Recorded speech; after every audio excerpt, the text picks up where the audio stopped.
Hello, I'm Princess Serena, not Princess Serena, and today I'm going to show you a little tour of my infamous pin wall over here. So over the long weekend, I decided to rearrange a lot of pins, take down a board, add a couple more small boards, and make my main board over here all my Disney Channel pins. I'm really happy to have that all living on the same board. And I don't know about you, but it just really relaxes me putting pins, rearranging them. It's kind of like a puzzle, trying to make them all fit and make it look good. And my background kind of extends a little further that way that you're not able to see. And over there, I also added some painted pin boards that I painted over the weekend, which I'm excited to show you. And I have another new Disney shirt that I wanted to show off today. Move my hair here. So Minnie, Mickey, Goofy, Pluto, Donald, Daisy. Love, love, love it. And without further ado, let's get into it. Starting at the top left, I have what I call my experience non-Disney boards. So like theme parks, plays, concerts.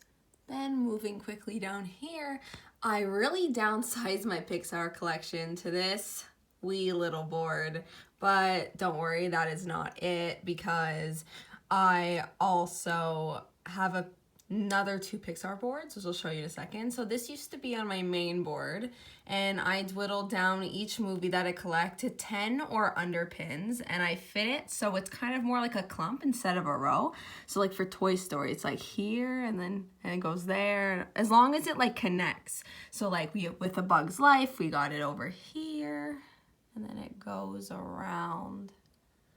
I have some Ratatouille over here, and some Coco. The Monsters Inc. one is the one that really goes across the board, so it goes here.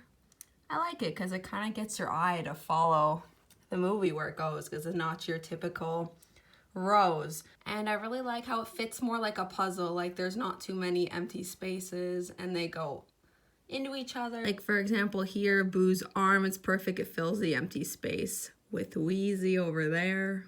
Then directly under that, I have my pins about pins and trading, which I never showed on this channel, which I definitely will make a video about. And I actually have the fourth one for this Hidden Mickey set on its way, and I'm gonna put it there. So right after filming this video, I went to get my pin mail, and here it is. I downsized my Minnie and Mickey collection since showing this on the channel, and these are my very favorite ones. Most of them are sets. And then the four that aren't are meaningful to me. Then moving right back up here, I made this board out of a picture frame and cork. And it's just Pixar Grail pins / big fantasy pins. They're really high up, but because they're really big, you can still see them in great detail. So I thought that should be the highest board. There's currently 3 fantasy pins and then 1 official Disney pin. And more to come, there's definitely room to grow. Then directly under that, I have my newly organized Pixar board part 3. And this is definitely my favorite one out of the bunch. It is all my sets.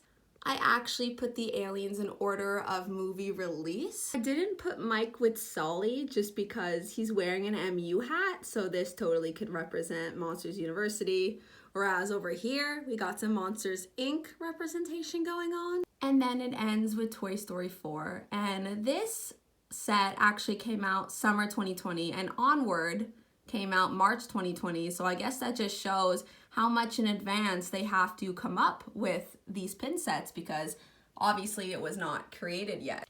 Then under that, I have my WALL-E board, didn't change that at all. Although I am thinking in the near future to take all the WALL-E grails and big fantasy pins on here and putting it on its own board and keeping the smaller WALL-E pins on here, because I already have an overflowing WALL-E collection on a separate board. And then above my big center board, I have my non-Disney TV show and movie pins.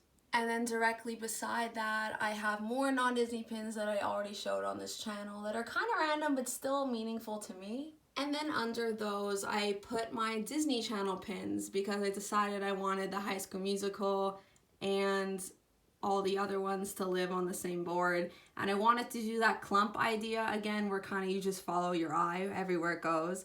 And even though it looks like it's almost full, I definitely have a lot more room to grow because they're not squished together like that Pixar board. And it didn't take that long to put these together because I didn't feel like it needed to fit exactly. So I do have quite a bit of room. I like the illusion that there's not a lot of room so it looks full, but then I also like having that room to play with since this is my main collection. And I've always considered this my main collection, but now on this board I feel like it truly looks like my biggest collection and my main collection.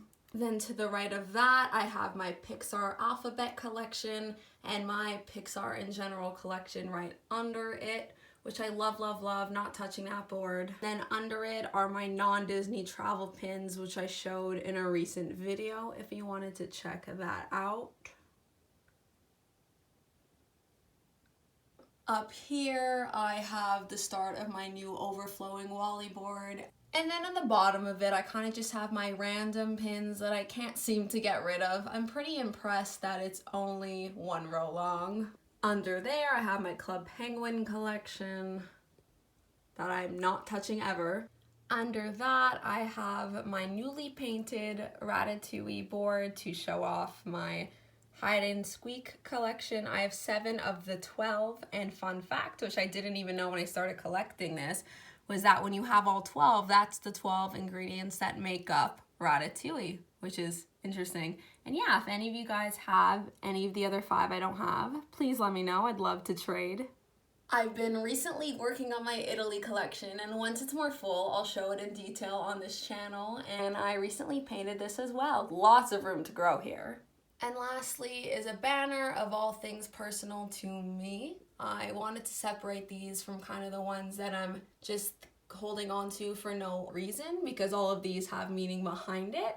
So that was a quick little tour of all my pin boards. I do have some videos going into detail about all the pins, and I will go over some of the boards I haven't already in the future for sure. My 2 Pixar videos are definitely not current because it's that board and it is humongous, and I got rid of about 50 Pixar pins to really diddle it down to my favorite ones. But that's the cycle of the pin life, you know? You get some pins, you love them, and then there's certain ones that you like but you don't love anymore, and then you get to pass them on to people that love them, and you trade them or sell them for pins that you love, and it just keeps going on and on. It just really ignites the passion I have with pins and makes me re-fall in love with my collection all over again, which definitely it has the same effect when I rearrange my pins. It's just like a new appreciation for them. You see them in a different way, and it's lots of fun. And also the painted canvases, I was pretty impressed with how well the final result looked, and especially the Ratatouille one, and it's perfect because I love that collection so much,